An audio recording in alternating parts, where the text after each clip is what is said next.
رسول اللہ صلی اللہ علیہ وسلم کے فرمان جہاد ہند کے حوالے سے کیا آج کل کا وہ جہاد کس درجے میں ہے؟ دیکھیے، حضور کی حدیث میں دو جہاد ایک حدیث میں جمع کیے گئے. عصابتان من امتی احرزہم اللہ من النار، میری امت کے دو لشکر ایسے ہوں گے جن کو اللہ نے آگ سے چھٹکارا دے دیا. عصابۃ تغزو الہند، ایک لشکر وہ ہوگا جو ہند پر حملہ آور ہوگا، اور دوسرا لشکر وہ ہوگا کہ جو حضرت عیسیٰ کا ساتھ ہو کر اور دجال سے جنگ کرے گا. ایک حدیث میں ان دونوں کو جمع ہونے سے جو نتیجہ میں نکالتا ہوں وہ یہ کہ وہ اس وقت ہوگا کہ جب کہ کہیں اسلامی خلافت کا نظام قائم ہو کر پھر دائیں بائیں جو ہے اس کی توسیع کا مرحلہ آئے گا. جیسے کہ جزیرہ نماء عرب میں حضور صلی اللہ علیہ وسلم والذین معہ صحابہ کرام کی جد و جہد سے اور جہاد کے ان سارے مرحلوں سے گزر کے دین قائم ہو گیا، خلافت کا نظام برپا ہو گیا. اب وہاں سے فوجیں نکلی دائیں بائیں اور سیدھے شمال کی طرف، دائیں طرف عراق سے ہوتے ہوئے ایران اور دوسرے اور مشرق کی طرف، مغرب میں جو ہے شام سے ہوتے ہوئے مصر اور لیبیا اور بحر اوقیانوس تک، اور ایک شمال میں سیدھا جو ہے کوکیشیا کی طرف. یہ تین لشکر نکلے تھے.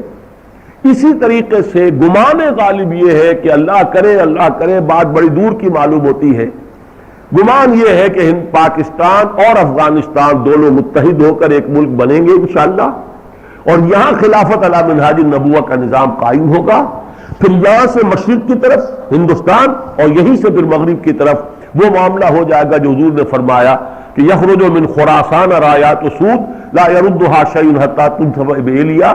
خراسان کے علاقے سے وہ لشکر چلیں گے کہ جو سیاہ پرچم لے کر چلیں گے اور ان کا رخ کوئی موڑ نہیں سکے گا یہاں تک کہ وہ یروشلم میں جا کر دفن کر دیے جائیں. تو یروشلم کی بازیافت بھی پھر اسی وقت ہوگی، ہندوستان بھی دوبارہ فتح اسی وقت ہوگا. ورنہ ہندوستان پر تو غزوہ جو ہے وہ محمد بن قاسم نے بھی کیا تھا، پھر محمود غزنوی نے بھی، پھر غوری نے بھی، یہ تو مختلف غزوات ہوتے رہے ہیں.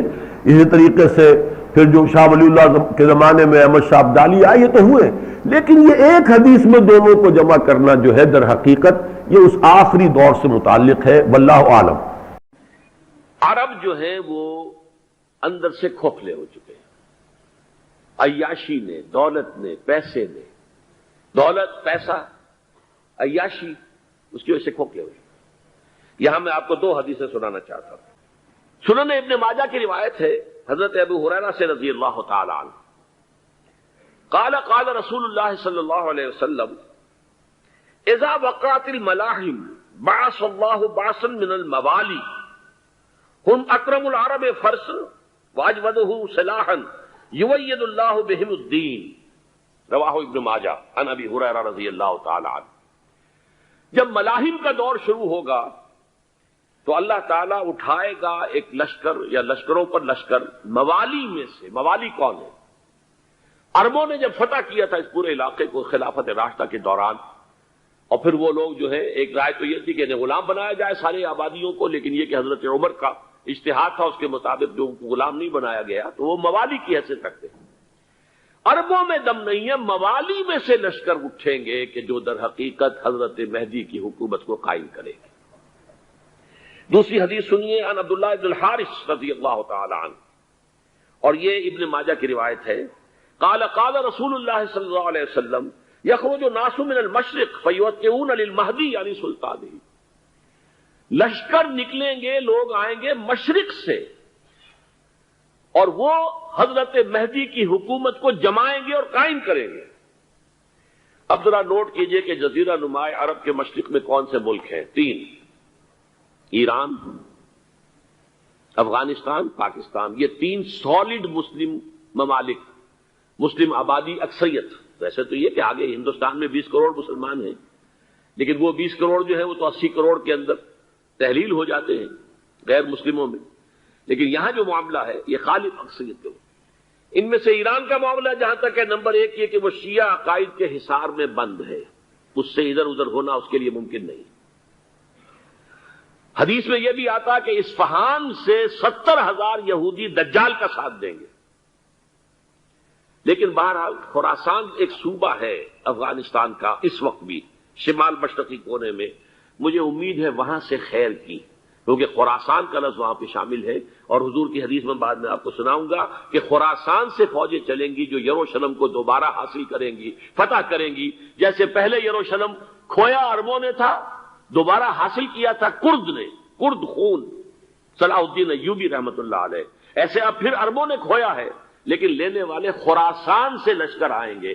یخرج من خراسان رایات و سود لا یردها شیء حتی تنصب بإیلیا، خراسان کے علاقے سے کالے علم لے کر لشکر چلیں گے جن کے رخ کو کوئی موڑ نہیں سکے گا جب تک کہ وہ جا کر یروشلم میں نصب نہ ہو جائے۔ اس کے بعد نام آتا ہے پاکستان کا۔ یہ ہے میری اور آپ کی داستان، اور یہ ہے سبب جس کی وجہ سے کہ میں آپ سے یہ گفتگو کر رہا ہوں۔ اصل میں تو کس لیے؟ محض ایک علمی استفادہ، محض اپنی بعض آراء کو ظاہر کرنے کا شوق نہیں، بلکہ یہ کہ اپنی ذمہ داری ہم پہچانیں کہ ہم کس مقام پر کھڑے ہیں۔ دیکھیے، اس پاکستان کے بارے میں یا ہندوستان کے بارے میں علامہ اقبال نے کہا تھا اپنے ترانہ ملی میں، میرے عرب کو آئی ٹھنڈی ہوا جہاں سے، میرا وطن وہی ہے، میرا وطن وہی ہے۔ اور مجھے بتایا گیا کہ سنن ابی داؤد میں یہ روایت موجود ہے کہ حضور نے فرمایا کہ ہندوستان کی طرف سے مجھے ٹھنڈی ہوا آتی، اگرچہ مجھے وہ حدیث ابھی نہیں ملی ہے، لیکن حزب التحریر کا ایک کارڈ مجھے ملا تھا، تو اس میں اس حدیث کا اور اس میں ابو داؤد کا روایت کا حوالہ موجود تھا۔ لیکن میں جو چیز آپ کو بتا چکا ہوں وہ یہ کہ الف ثانی کا پورا تجدیدی کارنامہ اس ہندوستان کی سرزمین میں ہوا۔ مجدد الف ثانی شیخ احمد سرندی، شاہ ولی اللہ دہلوی، سید احمد بریلوی، وہ تو ہمارے پاکستان میں آ کر جو ہے ان کا خون جذب ہوا ارض پاکستان میں۔ پھر شیخ الہند مولانا محمود حسن۔ تحریک خلافت چلی تو صرف ہندوستان میں چلی اور کہیں نہیں چلی۔ آزادی کی تحریک چلی پوری دنیا میں، وہ نیشنلزم کی بنیاد پر چلی، ملے نیشنلزم، عرب نیشنلزم، ترک نیشنلزم۔ ہمارے ہاں چلی تو اسلام کے نام پر پاکستان کا مطلب کیا؟ لا الہ الا اللہ۔ پھر پاکستان قائم ہوا معجزے کے طور پر، بلکہ نازل ہوا ہے لیلۃ القدر میں، انا انزلناہ فی لیلۃ القدر، جیسے قرآن نازل ہوا لیلۃ القدر میں، یہ پاکستان بھی نازل ہوا لیلۃ القدر میں۔ اس کا برقرار رہنا ابھی تک معجزہ ہے۔ ہندو یہ سمجھتا تھا، کانگریس سمجھتی تھی کہ جھٹپٹ ختم ہو جائے گا۔ پھر یہ کہ اس کا قرارداد مقاصد کا پاس ہو جانا، مزید بھی اور اضافی دفعات دستور میں آ جانا، اب کمرشل انٹرسٹ کو ربا قرار دے کر حرام قرار دینا، یہ سارے لینڈ مارکس ہیں کہ جو اشارہ کر رہے ہیں کسی چیز کی طرف، معاملہ کدھر جا رہا ہے۔ پھر یہ کہ یہ جو 14ویں صدی کے مجدد تھے شیخ الہند، اس کے بعد سے کچھ ایسی شخصیتیں عظیم پیدا ہوئی ہیں ہند میں، جن کو میں سمجھتا ہوں کہ 14ویں صدی کے مجدد اور 15ویں صدی کے مجدد کے درمیان، یہ 15ویں صدی کے مجدد کی راہ کو سیدھا کرنے والے، جیسے کہ حضرت یحییٰ نے کہا تھا میں تو آنے والے کا راستہ سیدھا کر رہا ہوں حضرت عیسیٰ کے لیے، ایسے ہی 15ویں صدی کے لیے امام مہدی کے لیے راستہ صاف کرنے والے سب سے پہلے علامہ اقبال، جنہوں نے اسلام کا تصور دین کی حیثیت سے دوبارہ زندہ کیا ہے، ورنہ اسلام ایک مذہب کی شکل اختیار کر چکا تھا۔ پھر مولانا مودودی، مولانا ابوالکلام آزاد حکومت الہیہ کے نعرے کے ساتھ میدان میں آئے۔ یہ اقبال نے جو تصور پیش کیا تھا اس پر عملی جد و جہد کے لیے حزب اللہ قائم ہوئی۔ نوٹ کر لیجئے 11 برس کا فرق ہے عمر کا علامہ اقبال کے اور ابوالکلام کے، اور 1913 میں جب حزب اللہ قائم کی ہے اس وقت علامہ اقبال کی ملی شاعری اپنے عروج کو پہنچ چکی تھی۔ پھر یہ کہ علامہ اقبال کے بعد تعمیل جو ہے اس کام کی وہ ابوالکلام نے کی، لیکن روایتی علماء کی شدید مخالفت کی وجہ سے وہ بددل ہو کر چھوڑ گئے، کانگریس میں شامل ہو گئے، بساط جو ہے حزب اللہ کی انہوں نے لپیٹ دی۔ پھر مولانا مودودی آئے، انہوں نے وہ ڈور جو ہے اس کا سرا تھاما، جماعت اسلامی قائم کی حکومت الہیہ ہی کے قیام کے لیے، اگرچہ میرے نزدیک یہ کہ وہ انتخابی اور ایک قومی سیاست کی ایک جماعت بن کر پاکستان میں جو ہے دلدل میں پھنس گئی ہے۔ اب ہم اس کی کوشش کر رہے ہیں، تنظیم اسلامی اور یہ تحریک خلافت جس کے تحت یہ جلسہ ہو رہا ہے، یہ ساری چیزیں وہ ہیں کہ آپ کو سوائے پاکستان کے اور کہیں نہیں ملیں گی پوری دنیا میں۔ معلوم ہوتا ہے کہ پاکستان کو بہت بڑا رول پلے کرنا ہے اس میں، اور اس کے ساتھ اب جمع کر لیجئے افغانستان کی عمارت افغانستان، اسلامی عمارت افغانستان قائم ہو چکی ہے۔ یہ پچھلے 20 سالوں میں جو کچھ وہاں ہوتا رہا ہے اس سے پہلے تصور نہیں ہو سکتا تھا۔ کابل جو ہے وہ تو جیسے پیرس کا تمدن تھا ویسے کابل کا تھا، وہی لباس، وہی سکرٹس۔ یہاں جب آئے تھے شاہ ظاہر شاہ سرکاری دورے پر تو ان کی جو ملکہ صاحبہ تھی ان کے ساتھ وہ اسکرٹ میں ملبوس تھی. کابل جو ہے وہ بالکل ایک پیرس کی طرح کا شہر تھا. آج کابل جو ہے جا کر دیکھیے.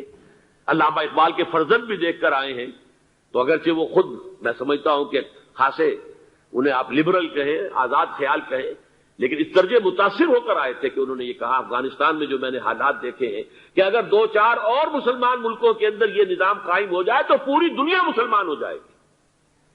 یہ سب کچھ کیسے ہو رہا ہے؟ یہ آنے والے دور کی جھلکیاں ہیں. Coming events are casting their shadows before.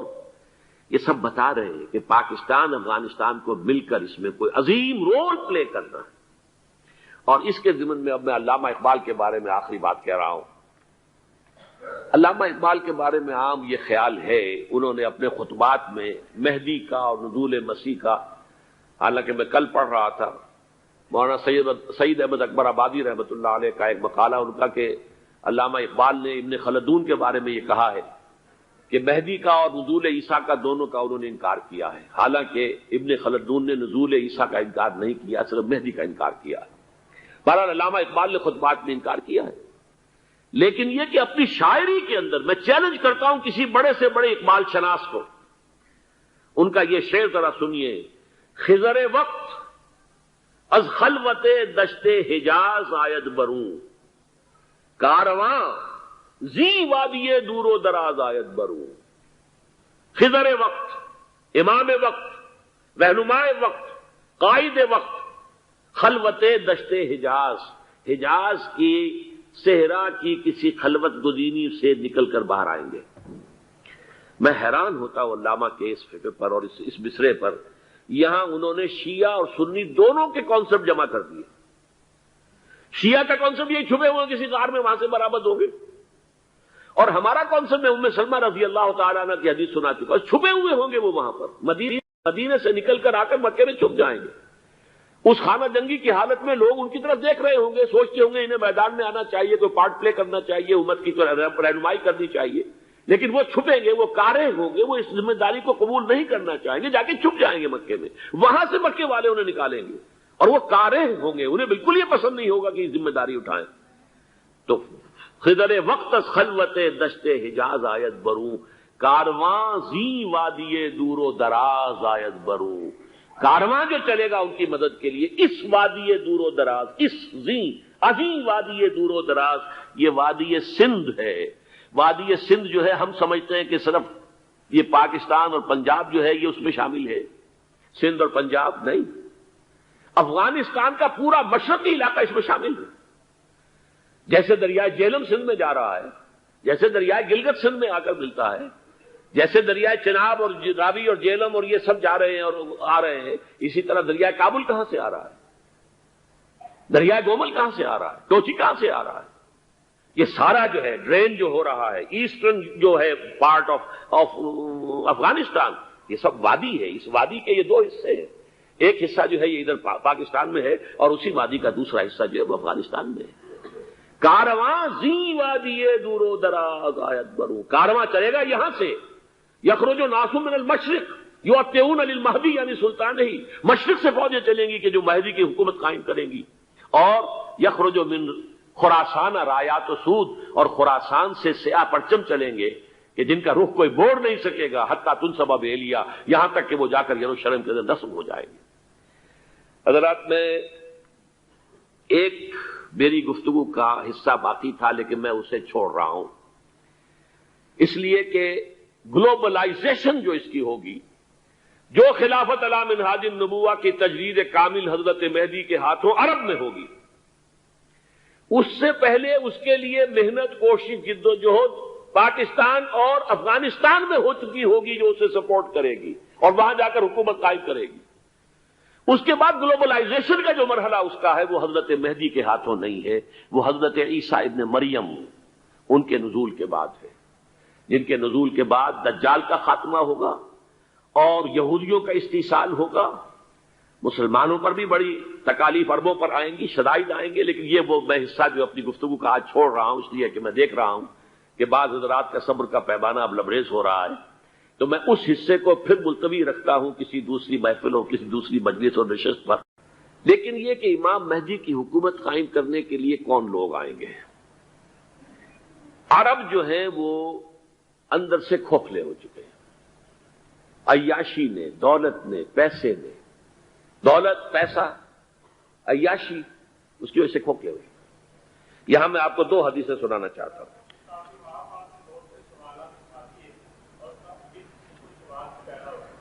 بہت سے ہوں گے، آپ اطمینان سے تشریف رکھیے۔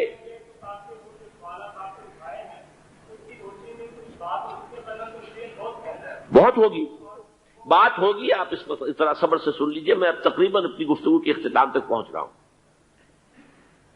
سنن ابن ماجہ کی روایت ہے حضرت ابو ہریرہ سے رضی اللہ تعالی عنہ، قال قال رسول اللہ صلی اللہ علیہ وسلم اذا وقعت الملاحم بعث اللہ بعثا من الموالی هم اکرم العرب فرسا واجودہ سلاحا یوید اللہ بہم الدین، رواہ ابن ماجہ عن ابی ہریرہ رضی اللہ تعالی عنہ۔ جب ملاحم کا دور شروع ہوگا تو اللہ تعالیٰ اٹھائے گا ایک لشکر یا لشکروں پر لشکر موالی میں سے۔ موالی کون ہے؟ عربوں نے جب فتح کیا تھا اس پورے علاقے کو خلافت راشدہ کے دوران، اور پھر وہ لوگ جو ہے، ایک رائے تو یہ تھی کہ انہیں غلام بنایا جائے ساری آبادیوں کو، لیکن یہ کہ حضرت عمر کا اجتہاد تھا، اس کے مطابق جو غلام نہیں بنایا گیا تو وہ موالی کی حیثیت رکھتے ہیں۔ عربوں میں دم نہیں ہے، موالی میں سے لشکر اٹھیں گے کہ جو در حقیقت حضرت مہدی کی حکومت کو قائم کرے گی۔ دوسری حدیث سنیے، عن عبداللہ بن الحارث رضی اللہ تعالی عنہ، اور یہ ابن ماجہ کی روایت ہے، قال قال رسول اللہ صلی اللہ علیہ وسلم یخرج الناس من المشرق فیوقعون للمہدی یعنی سلطانہ، لشکر نکلیں گے، لوگ آئیں گے مشرق سے، اور وہ حضرت مہدی کی حکومت کو جمائیں گے اور قائم کریں گے۔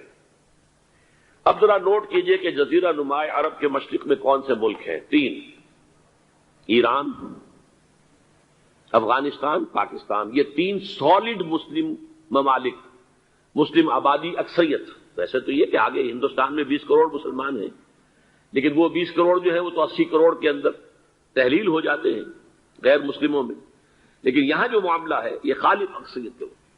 ان میں سے ایران کا معاملہ جہاں تک ہے، نمبر 1 یہ کہ وہ شیعہ عقائد کے حصار میں بند ہے، اس سے ادھر ادھر ہونا اس کے لیے ممکن نہیں۔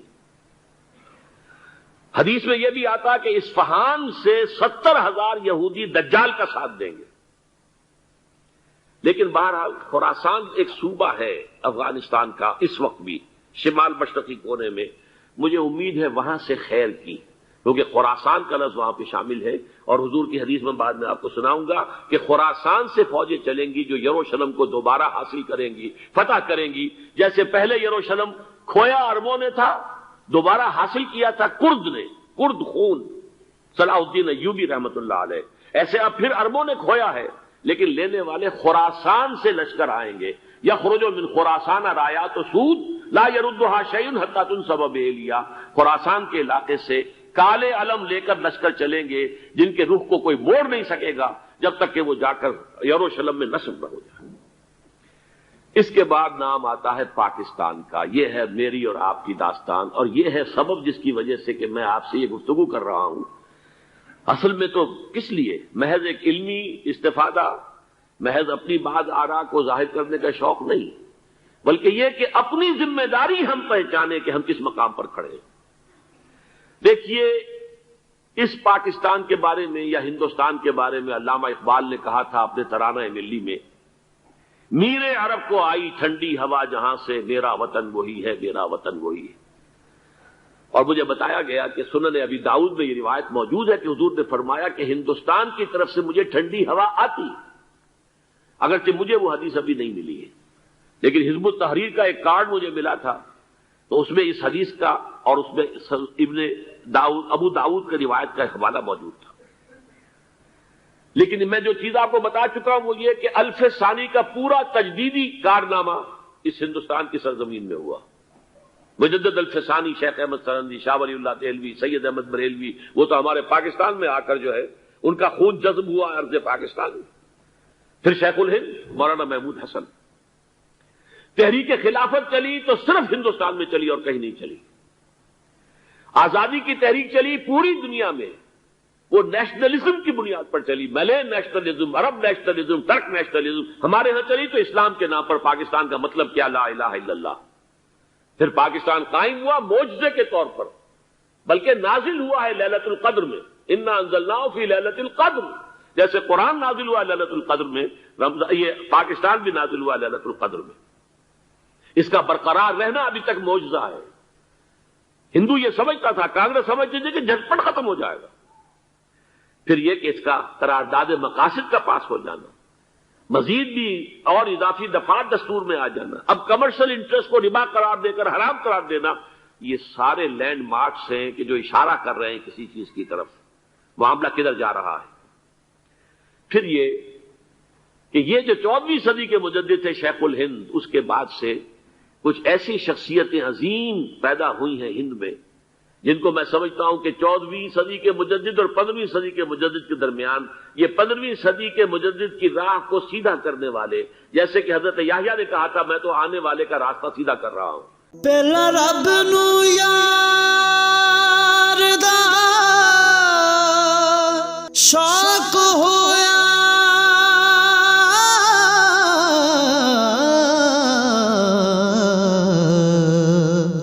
نبی پاک دا کرن جمال مائیں آیا وہی لے کے ہویا ترت حاضر، تے لیا یار نے یار نو پھال مائیں. حضرت عیسیٰ کے لیے، ایسے ہی 15ویں صدی کے لیے، امام مہدی کے لیے راستہ صاف کرنے والے سب سے پہلے علامہ اقبال، جنہوں نے اسلام کا تصور دین کی حیثیت سے دوبارہ زندہ کیا ہے، ورنہ اسلام ایک مذہب کی شکل اختیار کر چکا تھا. پھر مولانا مودودی، مولانا ابوالکلام آزاد حکومت الہیہ کے نعرے کے ساتھ میدان میں آئے. یہ اقبال نے جو تصور پیش کیا تھا اس پر عملی جد و جہد کے لیے حزب اللہ قائم ہوئی. نوٹ کر لیجئے 11 برس کا فرق ہے عمر کا علامہ اقبال کے اور ابوالکلام کے. اور 1913 میں جب حزب اللہ قائم کی ہے اس وقت علامہ اقبال کی ملی شاعری اپنے عروج کو پہنچ چکی تھی. پھر یہ کہ علامہ اقبال کے بعد تعبیل جو ہے اس کام کی وہ ابوالکلام نے کی، لیکن روایتی علماء کی شدید مخالفت کی وجہ سے وہ بددل ہو کر چھوڑ گئے، کانگریس میں شامل ہو گئے. بساط جو ہے حزب اللہ کی انہوں نے لپیٹ دی. پھر مولانا مودودی آئے، انہوں نے وہ ڈور جو ہے اس کا سرا تھاما، جماعت اسلامی قائم کی حکومت الہیہ ہی کے قیام کے لیے.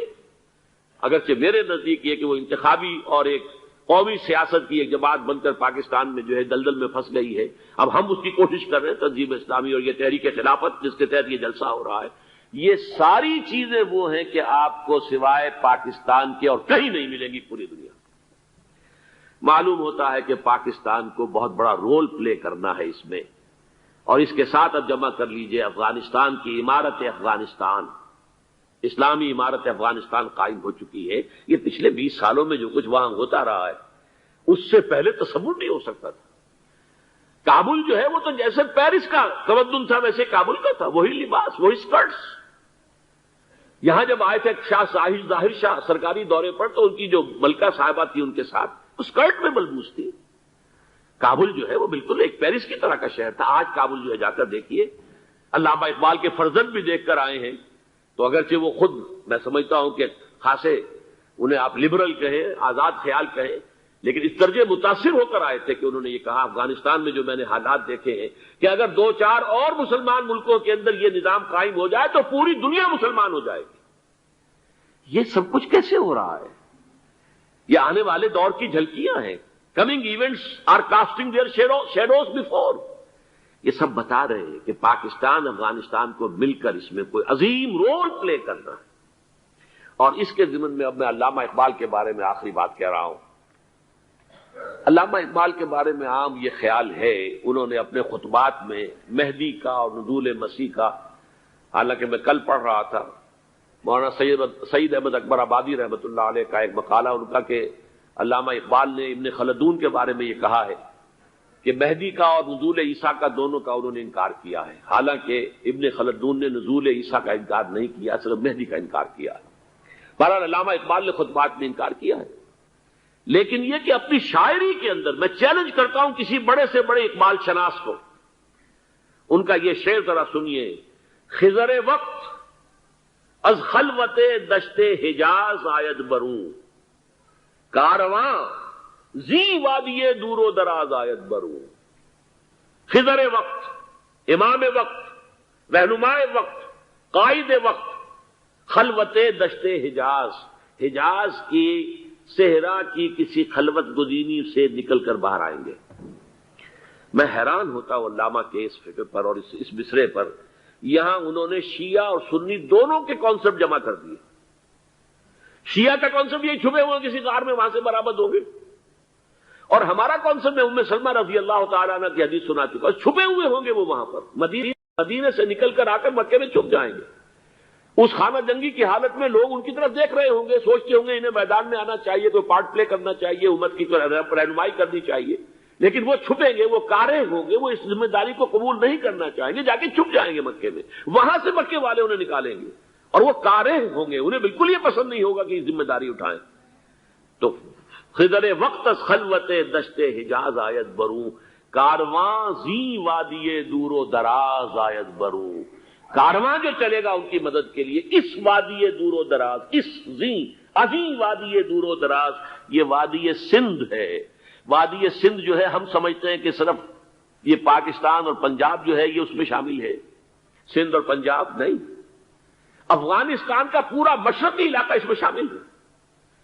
جیسے دریائے جہلم سندھ میں جا رہا ہے، جیسے دریائے گلگت سندھ میں آ کر ملتا ہے، جیسے دریائے چناب اور راوی اور جہلم اور یہ سب جا رہے ہیں اور آ رہے ہیں، اسی طرح دریائے کابل کہاں سے آ رہا ہے، دریائے گومل کہاں سے آ رہا ہے، ٹوچی کہاں سے آ رہا ہے، یہ سارا جو ہے ڈرین جو ہو رہا ہے، ایسٹرن جو ہے پارٹ آف افغانستان، یہ سب وادی ہے۔ اس وادی کے یہ دو حصے ہیں، ایک حصہ جو ہے یہ ادھر پاکستان میں ہے اور اسی وادی کا دوسرا حصہ جو ہے وہ افغانستان میں ہے۔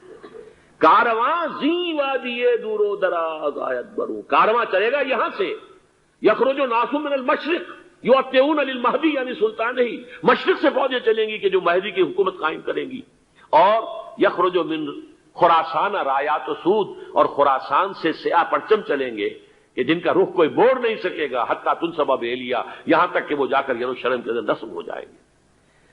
حضرات، میں ایک میری گفتگو کا حصہ باقی تھا لیکن میں اسے چھوڑ رہا ہوں، اس لیے کہ گلوبلائزیشن جو اس کی ہوگی، جو خلافت علی منہاج النبوہ کی تجدید کامل حضرت مہدی کے ہاتھوں عرب میں ہوگی، اس سے پہلے اس کے لیے محنت، کوشش، جد و جہد پاکستان اور افغانستان میں ہو چکی ہوگی جو اسے سپورٹ کرے گی اور وہاں جا کر حکومت قائم کرے گی۔ اس کے بعد گلوبلائزیشن کا جو مرحلہ اس کا ہے وہ حضرت مہدی کے ہاتھوں نہیں ہے، وہ حضرت عیسیٰ ابن مریم ان کے نزول کے بعد ہے، جن کے نزول کے بعد دجال کا خاتمہ ہوگا اور یہودیوں کا استحصال ہوگا، مسلمانوں پر بھی بڑی تکالیف عربوں پر آئیں گی، شدائد آئیں گے، لیکن یہ وہ میں حصہ جو اپنی گفتگو کا آج چھوڑ رہا ہوں اس لیے کہ میں دیکھ رہا ہوں کہ بعض حضرات کا صبر کا پیمانہ اب لبریز ہو رہا ہے، تو میں اس حصے کو پھر ملتوی رکھتا ہوں کسی دوسری محفل اور کسی دوسری مجلس اور نشست پر